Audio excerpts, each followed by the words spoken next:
Hi, I'm Victoria Turnbull. I'm Regional Manager for the North, for Uprising. Uprising is a national youth leadership development charity, and our mission is to open pathways to power for talented young people from diverse and underrepresented backgrounds. We do need a more devolved and collaborative leadership in Greater Manchester. But what will that look like? There's so many points to consider, so I'm going to focus lightly on one that I find quite important within my role in Uprising. So what will it look like? Well, it depends on how far that devolution will go, taking into consideration institutional arrogance as well, the devolution and the need for a more cross-sector, genuine collaborative approach for leadership provides a fantastic opportunity for the region to take the lead on breaking the cycle of unrepresentative power within the UK. It's a fantastic opportunity. So the people that represent our interests, make the laws, the policies, are not reflective of the communities that they serve. Through collaborative and devolved leadership, we can unearth and inspire new civic leaders that our communities will have future passionate leaders who truly understand and address their needs. So us as VCSE organisations can create a platform to support these meaningful and impactful interactions and unlock the fantastic potential that there is out there. But yet again, it's very idealistic, that thought of community and civic leaders. We need to design structures that ensure that we employ a truly collaborative, impactful approach to leadership and address the barriers faced by community members getting into those leadership positions or getting actually into those conversations, and not to devalue the process of devolution. We should not simply just be asking the public or young people in communities what's important to you. We should be getting them to open up and take part in genuine discussion and collaboration, governance, debate, and true influence as well. That's my stance. Thank you. Hi, my name is Elizabeth Welsh. I'm the Chief Executive of Voluntary Action Oldham. I absolutely agree that we need more devolved and collaborative leadership, and I think, echoing what Victoria's just said, we already do that. I think what we need to do is just do more of it, get better at it, and get better at it quicker, and essentially harness all of the capacity that we have across the different movements that we have, and start to lead and act in the way that we want to as independent activists and action organisations. I think we need to build a collective narrative for why we need community-led change, why we are the people to lead that, why we don't want public services to lead that for us, why we are the natural leaders for that, and that we have solutions to offer in how to get from where we are now to where we all want to be in terms of our collective ambitions for improving the lives of people across Greater Manchester. But I think as a movement, as a group of organisations, what we absolutely need to do is genuinely work together to make the best use of our strongest relationships in order to make the influence, have the influence we want, and make that difference. I think all too often as a sector, we go down into our subsections, think about our organisation priorities, and actually what we need to do right now is unite with what brings us together and what makes a difference to all the people that we serve across Greater Manchester, but to make that change in the way that we believe it should be in the future, so that we should act through the values and the way in which we want to create this change in the way that we want to see it. So that means about bringing natural leaders to the table, not thinking about job titles and representative roles, and actually making sure we make the changes we want to see, bringing the authentic connections that we have from the people that we serve with us, so that we're not doing it from our own best interests, but we genuinely bring the people and the voices that we connect to with us along the journey, and that together we can then make the difference we want to see. I think it'll be messy, I think it'll be hard, but I think if we don't do it, we'll kick ourselves. Thank you, Liz. Yes, Paul Martin, Chief Executive of the LGBT Foundation. I'm not sure you're going to get much of a heated debate amongst us, because I also think yes to the answer of the exam question, and I also think it has to be an awful lot better than it currently is. One of the key elements of evolution. I think that a lot of what Ed was saying is, well, I think all of what Ed was saying is absolutely spot on, but I also think in particular, in many ways, with the exception of health and social care, devolution at the moment is viewed through a very narrow political lens, and actually it hasn't really permeated in many other places. But the key element of institution, the rhetoric that you'll hear from the leaders, is place before institutions, and I absolutely support that. I think there's been too much focus on individual institutions and not thinking about the needs of people. But I think that before place, we need to think about people. And people come before both institutions and before place. Because for many members of the Greater Manchester communities, they are disenfranchised because they don't necessarily link in with any one particular place. There are many communities of identity across Greater Manchester where actually looking at meeting their needs on a Greater Manchester footprint would be much more cost effective, much more efficient and much more appropriate than actually trying to meet needs of people just within place. I think that absolutely the voluntary and community sector has an incredibly important part to play as a catalyst and connector, and I think absolutely we have to get our house in order as well. I don't think we're perfect. I think there are many, many problems that we have that we need to resolve. However, I also think that we are the future. I think we are the best solution in terms of supporting and actually also facilitating the way forward. We as a sector, we as a series of organisations need to be the catalyst and connectors for devolution. We absolutely have to be at the heart of this, and we absolutely have to demand spaces for debate and discussion, and we have to somehow take the ability for, within the governance arrangements that are emerging around devolution, for real power to come to the spaces that we are demanding for debate and discussion. Because at the moment, there are too few people with way, way, way too much power and many, many decisions. And I'm not even necessarily saying that some of the leaders in Greater Manchester have that power, because we are all waiting, whether we know it or not, for Whitehall to decide on the submission for the spending review, which will determine what the financial package and what the financial envelope for Greater Manchester will be over the next couple of years. So we, even the most senior of the elites in Greater Manchester, are still waiting for Whitehall to decide what of that submission is going to be happening or not.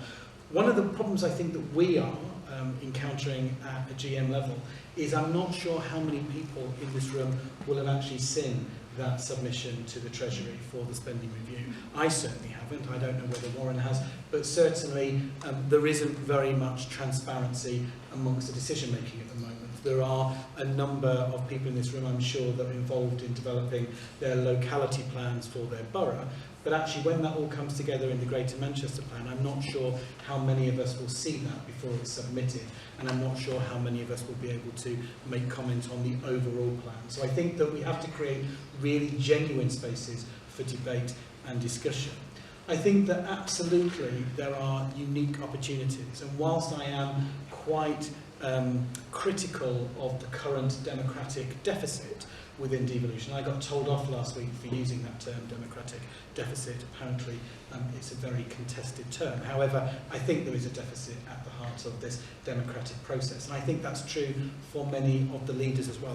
Having spoken to some people in senior levels, I'm not sure necessarily they necessarily agree with some of the things that have actually been decided or have been agreed in their name. But I think that there's that very particular political lens that some elements of devolution are being viewed in at the moment. I think we have to widen that up completely. I also think that one of the points that Ed made earlier on is really, really important about the ageing of our leaders in Greater Manchester, because I think that you have a different conversation altogether with maybe some of the deputies or some of the people at the middle of the organisation, some of the people that I've grown up with over the recent years in terms of the conversations that they have and the different way in which they view the world.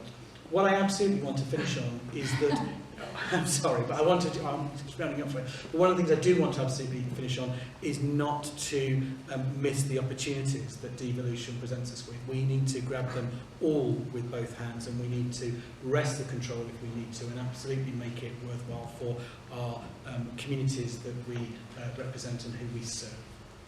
That was a teacher's minute, by the way. And over to Sandra now. Hello, I'm Sandra. I'm working in Migrant Supporting Migrants, a grassroots organisation based in Manchester, but working across Manchester with some partners and network we have. We support migrant workers, refugees and asylum seekers. When I say, most of the time they ask who somebody comes to the country and when this person actually stops being a migrant. So that's a question we always have in our communities and say, okay, are you still a migrant? Yeah, you've been 15 years in the country and I hold a British passport and I'm still a migrant. Well, some of the negative narrative has been lately in the country. It's definitely damaged some of the work the community and organization been doing for the years to try to get some communities together. And we've seen this in the MSM is in the front line. We work with clients with different backgrounds, but we have seen increasing demand of our services and again a limitation in our resources.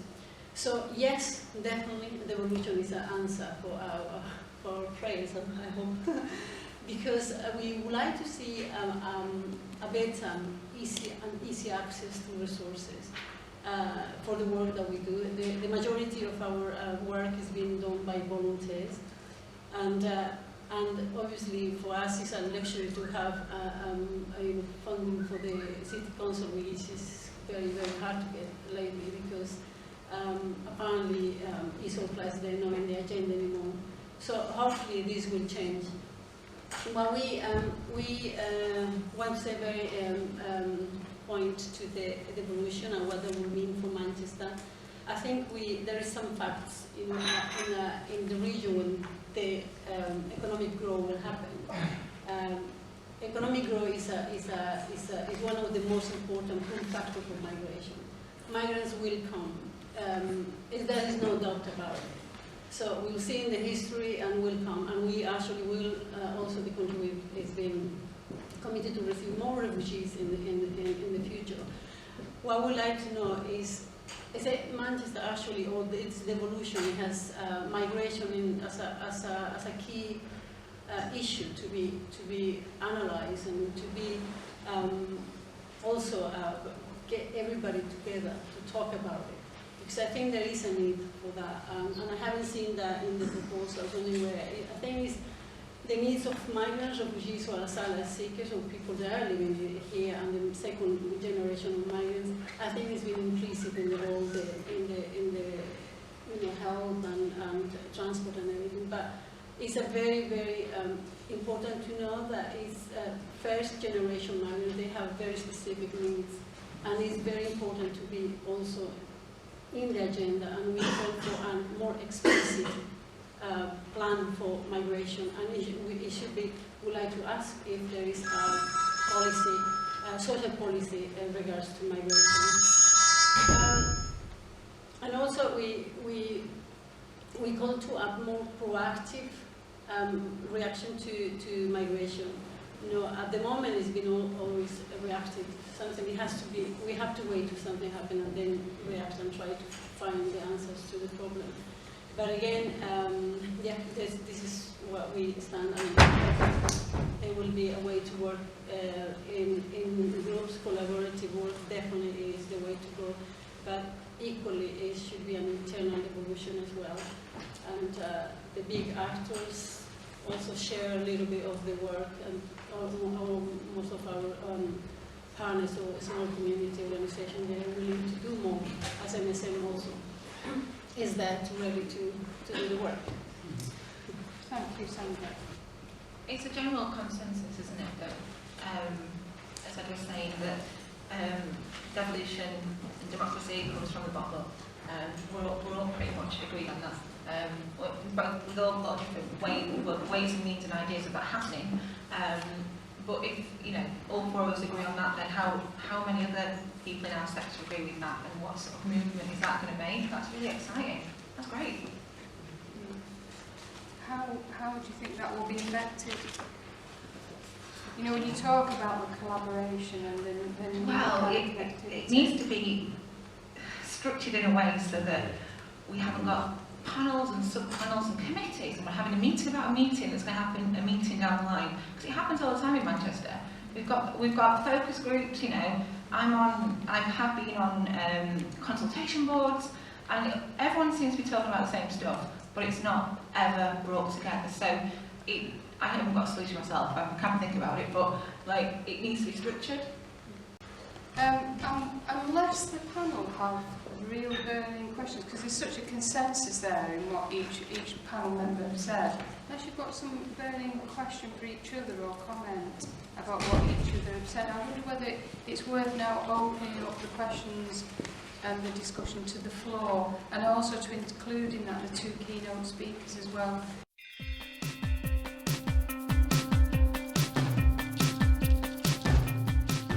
I was going to say that yes, it is. I mean, we have to take on board all the concerns that the community have, and migrants or refugees or people who are from different race or religion, they always they will have concerns about discrimination and racism, and I think that also should be in the agenda. But how that will work? Is it already social policies in place coming from the government or the local government? Is it there? We still have that? It's another question that we have as a community, as a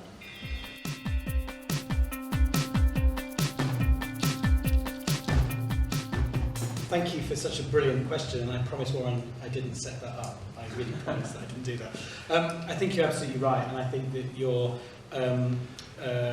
visual of a nest of screaming over, I think that's very evocative. Some of us have been working behind the scenes for a number of months collaboratively, trying to work with key decision makers, opinion formers who are involved in devolution. And at the risk of sort of like starting to get a bit technical, there may or may not be a transformation fund for Greater Manchester that will be available for reforming the delivery of public services. And we wrote, a number of us wrote a letter to Tony Lloyd, the interim mayor of Greater Manchester, with a 5-point plan, or five requests of the Devolution Board and Combined Authority.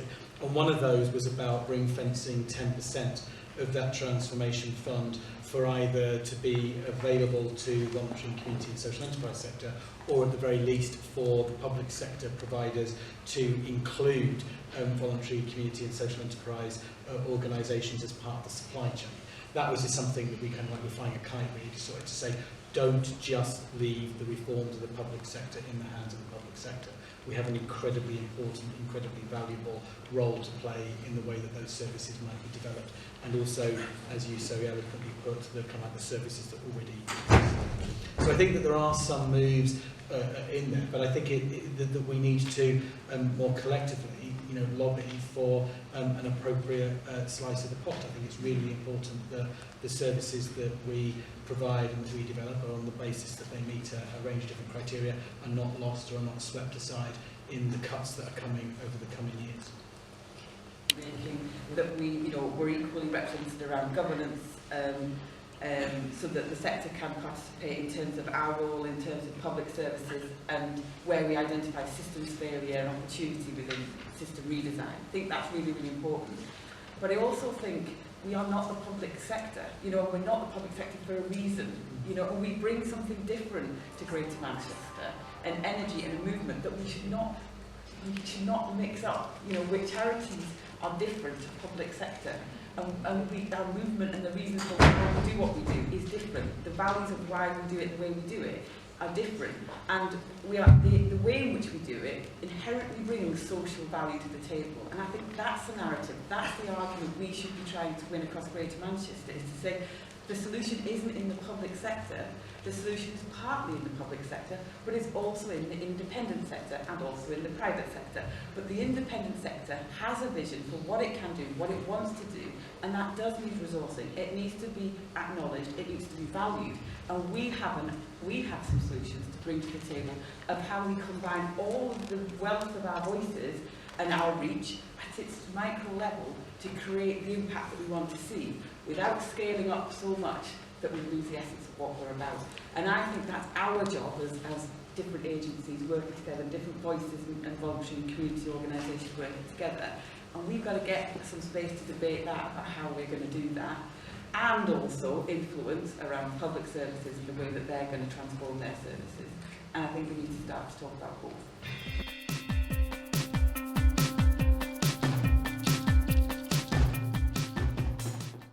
I think through the letter the sector did to the interim mayor, and I think the answer lies in taking some of the prompts from where the public statements around the objectives of health and social care devolution are, because I think there's a lot of territory in there for you to occupy and inform.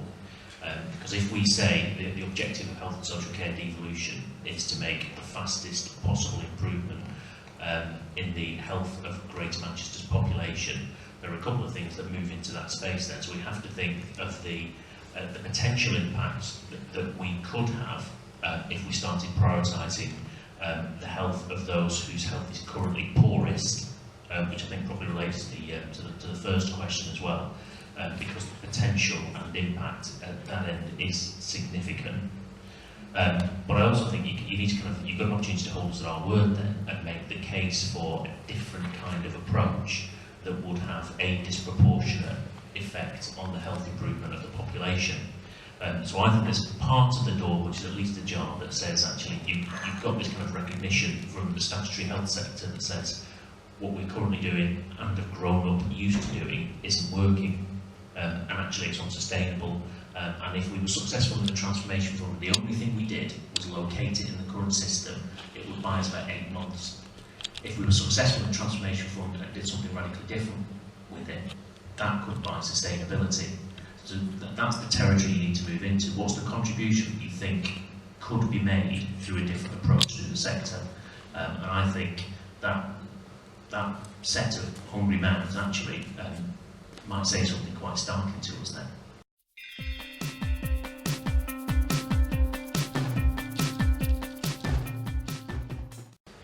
Thanks. Well, I think I'm building on what's just been said, and I particularly wanted to pick up on the issue of inequalities as well, because I think that was so fundamentally important, and I apologise that we didn't mention it explicitly, but I think it's implicit in any form of devolution that we should be thinking about the kind of equalities dimension of it, and I think it's also important to say that devolution can be used for good or for ill. And we can devolve and finally end up with a very horrible situation unless we do explicitly address equalities issues. The thing I wanted to particularly share in relation to equalities and how we address inequalities, and also in relation to what Jez was alluding to in terms of participatory budgeting, is that I think it was 15 years ago Jez and I went to Brazil to try and understand a little bit about how they organise things there. And it was a situation of, if you like, radical devolution in Brazil, and it was also a situation where there was very, very little public money as well.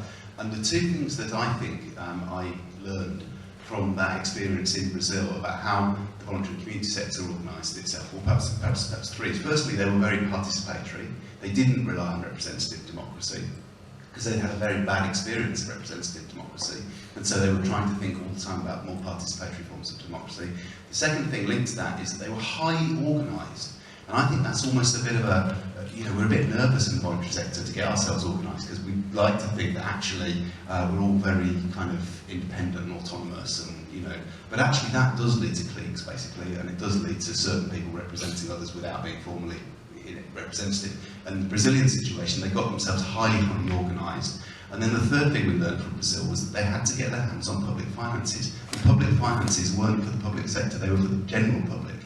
And I think sometimes we still think that public finances are for the public sector rather than for the general public, and there's a distinction there which is quite significant. So we learned those three things, and we came back and did two things, and I'll just offer these as suggestions as to how we kind of grab devolution. First of all, we set up the participatory budgeting unit, and that's still going, and there's still ideas around how we might do participatory budgeting. The problem with the participatory budgeting unit, of course, was the fact that public budgets were held in the centre. They weren't even held locally. Now, as Jez suggests, they are being held to a much greater extent locally, so we can get our hands on them. They're not ring-fenced anymore, so participatory budgeting suddenly becomes an option that wasn't there before. And I think we should revisit some of those ideas, and Jez is leading on some of that thinking. The second thing that we did is we set up, thankfully because government thought it was a good idea too, community empowerment networks, both in Manchester and in Salford. Now these, I think, were highly successful for the time they lasted. Were a little bit too dependent on public funding, but they were very, very organised. And again, people didn't like the level of organisation, people didn't like the fact that certain people represented other people and so on. But they have now slowly withered, I think it's fair to say. There's some aspects of them that are still going, but I put the challenge back to the voluntary sector of Greater Manchester. Do we need to get ourselves properly organised in some way, and who does that, and how does that happen? And it doesn't necessarily cost a lot of money.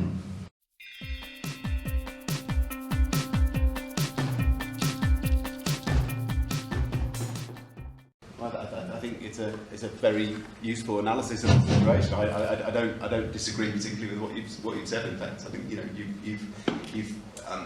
that's one characterisation of the way in which government has handled the devolution agenda.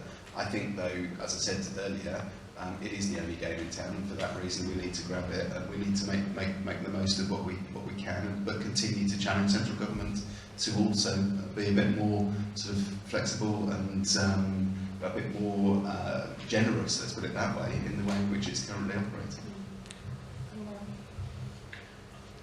I think there was a different motivation on the part of national government and national organisations in relation to signing that memorandum of understanding, particularly the health and social care one. So the one thing it absolutely doesn't do is lock Greater Manchester's money at the level that it currently is. It doesn't change any of the way that public funds are allocated to statutory bodies in Greater Manchester. That stays exactly the same.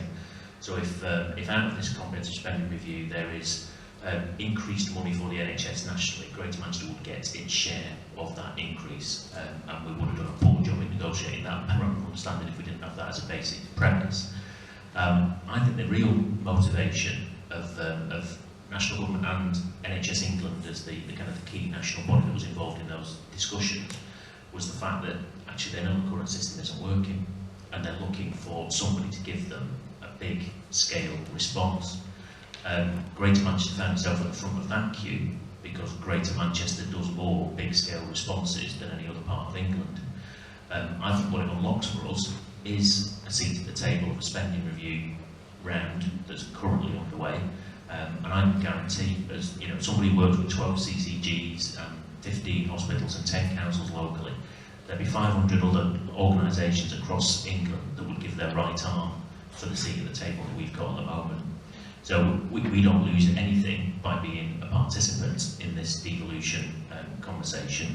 We gain a huge amount of control over the resources that currently sit in Greater Manchester.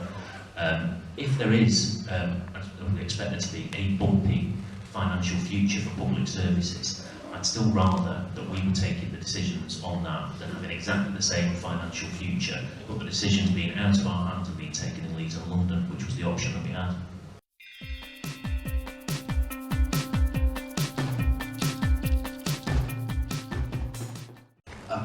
I hear what you say. I still think, in the sense that I think we are still living in a heavily neoliberal paradigm with top-down representative democracy and a political party system that is very broken. All of that is true, but I do think this is fundamentally different now than it was with things like community empowerment networks and so on, which were essentially top-down government programmes, heavily funded and dictated as to how they need to work.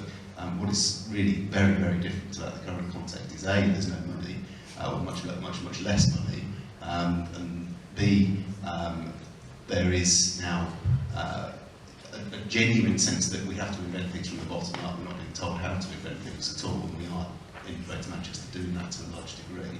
And then C, there is a democratic, I don't agree with the way in which it's come about, but there is a very democratic dimension, which is that we're going to have a directly elected mayor in May 2017. That throws open a huge kind of political worms that I think will, you know, we don't yet know quite what that's going to look like. So I think there are a number of things which for me are fundamentally different, even if there are also some big contextual factors which haven't changed yet.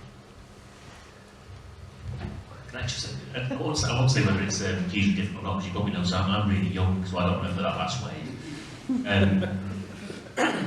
I think there's a couple of opportunities to make it different, and I think we've heard enough this evening to say actually there is quite an appetite to make it different, but you know, you're not completely passive in making it different.